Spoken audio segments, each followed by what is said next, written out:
Update कर रहे फैसलाबाद से फास्ट न्यूज के bureau chief Imran Badshah. City traffic police Faisalabad chief traffic officer Shahzada Umar Abbas Babar ने ट्रैफिक हेडक्वार्टर्स की ब्रांचों का दौरा किया। इस मौके पर उन्होंने कहा कि सिटी ट्रैफिक पुलिस की हर ब्रांच मिसाली होनी चाहिए। चीफ ट्रैफिक ऑफिसर को इस मौके पर तमाम ब्रांचों की कारकर्दगी और जिम्मेदारियों के बारे में ब्रीफिंग भी दी गई।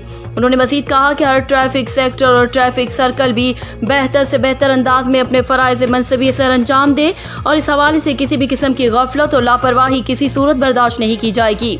CTO ने ब्रांच इंचार्ज को भी हिदायत की कि वो अपनी अपनी ब्रांच के मुतालिका फराइज की अंजामदही पर कड़ी नजर रखे। SOPs के तहत ज्यादा से ज्यादा शहरियों की मदद की जाए और मेरिट पॉलिसी को तरजीह दी जाए। Report fast news bureau chief Faisalabad.